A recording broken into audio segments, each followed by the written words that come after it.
రేపు పార్లమెంట్ కి ఏపీ రాజధాని బిల్లు, లోక్సభలో బిల్లుపై చర్చ. రాజధానికి శాశ్వత చట్టబద్ధత కల్పించనున్న కేంద్రం. క్వాంటమ్ వ్యాలీ ఏర్పాటు వేగవంతం. 3 సంస్థల సాయంతో తొలి క్వాంటమ్ కంప్యూటర్. దేశీయంగా హార్డ్వేర్ తయారీ లక్ష్యమన్న సీఎం. ప్రజాస్వామికంగానే మూసి పునర్జీవ పనులు. ప్రజల అభిప్రాయాలు ఆన్లైన్లో నమోదు. విలువైన సూచనలపై చర్చిస్తామన్న భట్టి.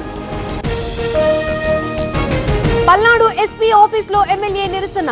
లీగల్ అడ్వైజర్ పోస్టింగ్ కోసం ఎస్పీతో వాగ్వాదం. 7 గంటలు నిరీక్షించి వెళ్లిపోయిన ఎమ్మెల్యే. సంజీవని ప్రాజెక్టుపై సీఎం సమీక్ష. జులై కల్లా రాష్ట్రమంతా అమలు చేయాలన్న సీఎం. ప్రజారోగ్యం కోసం గ్రామ సభలు, హెల్త్ క్యాంపులు. ఏపీలో రేపటి నుంచి ఎన్టీఆర్ వైద్య సేవలు బంద్. బకాయిలు విడుదలలో జాప్యం చేశారని నిరసన. నెట్వర్క్ ఆసుపత్రులకి 3,000 కోట్ల బకాయిలు. ఏపీ జలచౌర్యం చేసిందన్న జూపల్లి. ధర్నాకి పిలుపివ్వగానే ఉత్పత్తి ఆపిందన్న మంత్రి. అప్పుడే అడ్డుకోవాల్సిందన్న నిరంజన్ రెడ్డి.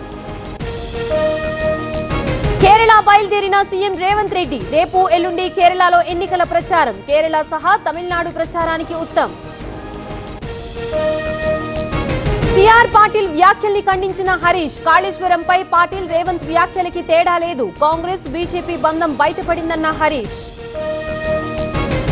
ఆయిల్ కంపెనీల ప్రతినిధులతో నాదెండ్ల భేటీ. రాష్ట్రంలో పెట్రోల్ స్టాక్ పొజిషన్, సరఫరాపై సమీక్ష. సప్లైలో ఇబ్బందేమీ లేదన్న మంత్రి.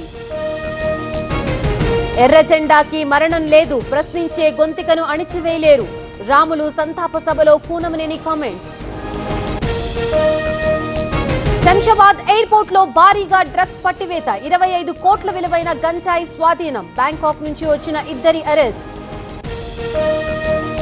హైదరాబాద్ లో అమిత్ షా దిష్టిబొమ్మ దగ్ధం. గద్దర్ని అవమానించారన్న కాంగ్రెస్ నేత. అమిత్ షా సారీ చెప్పాలన్న రోహిత్ ముదిరాజ్. ఒంటిమిట్ట కళ్యాణానికి ఏర్పాట్లు పూర్తి. దీపకాంతులతో కళకళలాడుతున్న దేవాలయం. 148 అదనపు బస్సులు వేసిన ఆర్టీసీ.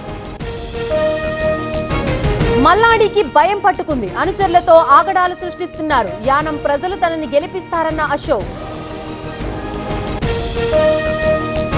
రేపటి నుంచి తెలంగాణలో చికెన్ షాపులు బంద్. పౌల్ట్రీ కంపెనీలు మార్జిన్ తగ్గించాయని నిరసన. చికెన్ విక్రయాల్లో మార్జిన్ పెంచాలని డిమాండ్. తమిళనాడులో ఊపందుకున్న ప్రచారం. మోదీకి, స్టాలిన్ కి మధ్య పోటీ అంటున్న ఉదయనిధి. బీజేపీని తెస్తున్న పళనిస్వామిని ఓడించాలని పిలుపు. అసోంలో పీక్స్ కి ప్రచారం. ఆటపాటలతో ఆకట్టుకున్న సీఎం. త్రిశూలాన్ని ప్రదర్శించిన విశ్వశర్మ. హక్కుల్ని కాలరాసే కుట్ర జరుగుతోంది. నాన్ బెంగాలీ ఓట్లని చేర్చాలని చూస్తున్నారు. బీజేపీ నేతలపై ఈసీకి లేఖ రాశానన్న మమత. వృద్ధ మహిళలకు ఆర్థిక ప్రయోజనాలు. పేదలకి ఏటా 2 ఉచిత సిలిండర్లు. కేరళ ఎన్నికల మేనిఫెస్టోని రిలీజ్ చేసిన బీజేపీ.